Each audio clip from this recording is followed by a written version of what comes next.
Hello and welcome to the new Nissan Leaf 2.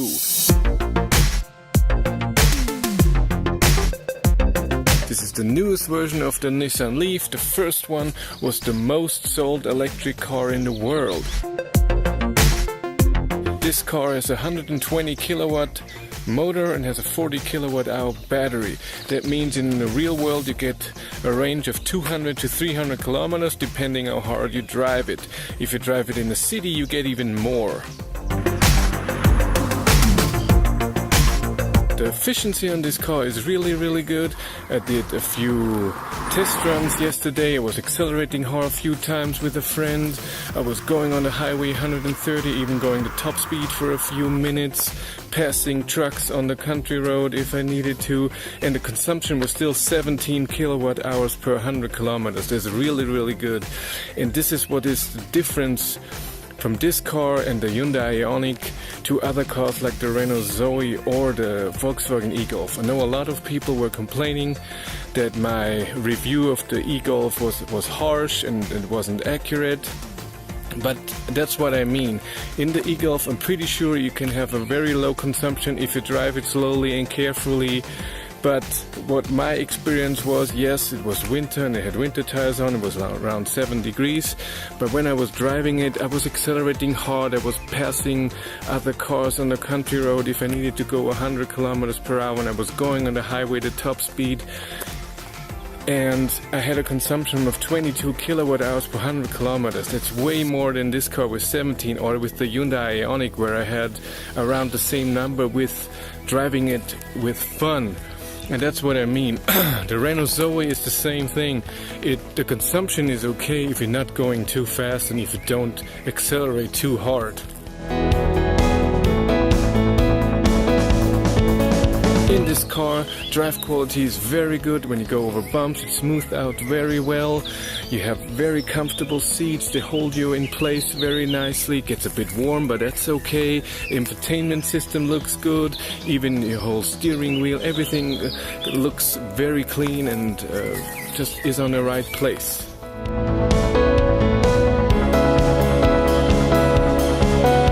You can charge the thing at home with 2 kilowatt. You can charge it with a Type 2 charging station with 6.6 kilowatt, and you can charge it at a Chatamo fast charger with 45 kilowatt. At around 80% it slows down to 28 and then 22 when you go even higher. But still the charging time is really good for this car and the range with that, so you can really use it for long distance.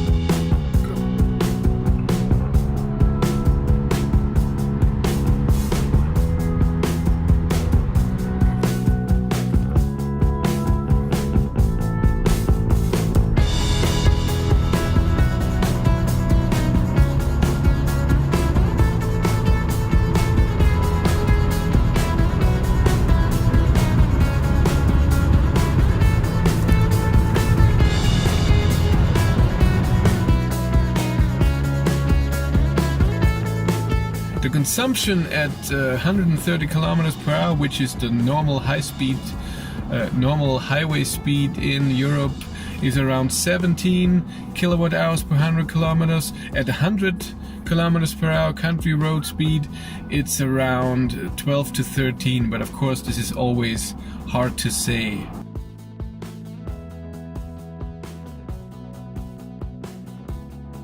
Okay, I did my little round. Let's see what we have. 10.0, that's great. 25 degrees, summer tires. I was driving as I always drive, not accelerating hard. It was around 8 kilometers in the city. 30 zone, 50 zone and 70 zone. A lot of lights.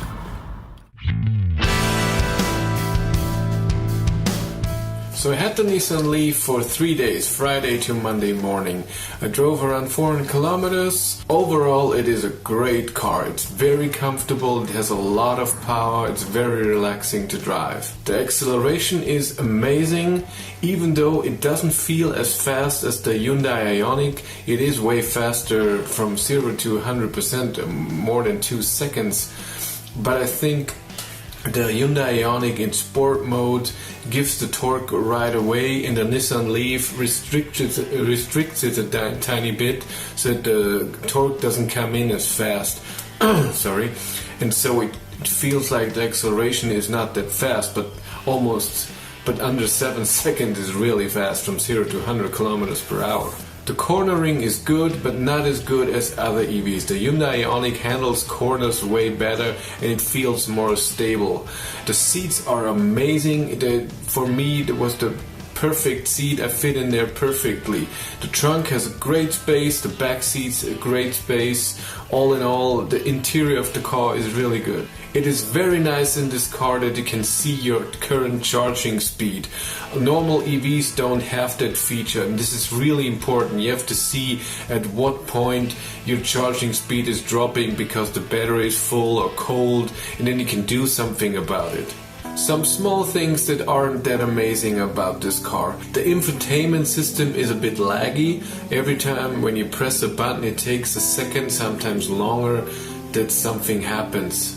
A bit disappointing for a new car. There is no real-time consumption number anywhere visible in the car. There's a bar that changes, but you don't see a number. You have to estimate where it is, and I like to see what my real-time consumption is.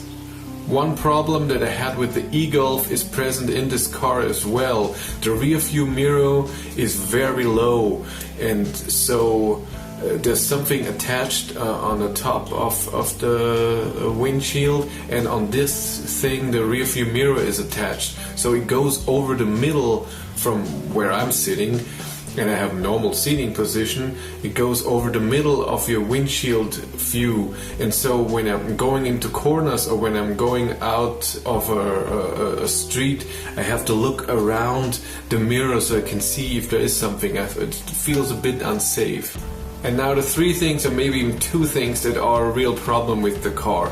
The first thing that a lot of people know, Rapid Gate, which I think is of course a stupid name, is the problem with no active cooling for the battery, and if you charge the car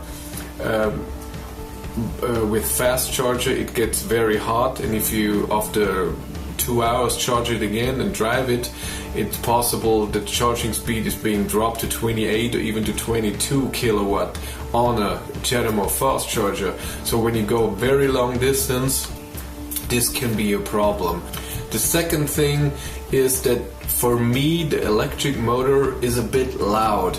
I've driven 4 electric cars so far, and none of them was as loud as the Nissan Leaf. I could hear the motor when I was accelerating a tiny bit, very slowly driving or slowing down from 30 kilometers per hour to 0, you can hear the motor, and this could be okay. The problem is when you drive 100 kilometers per hour, even 130, you can still hear it. It's a very high-pitched sound of the very fast rotating motor.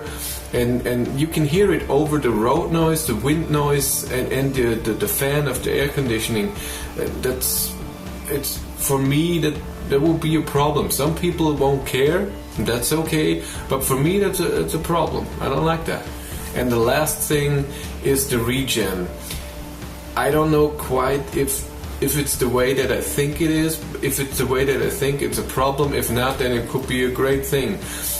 Same with the e-Golf. When you set the car in D for drive, you have a very low regen, and then you press the same button again and it goes into B, and then you have stronger regen. But even then, the regen for me is too weak and I cannot control it very nicely. Other cars have you can select how hard the regen is, and even in small things. And for me, regen is very important. I like that.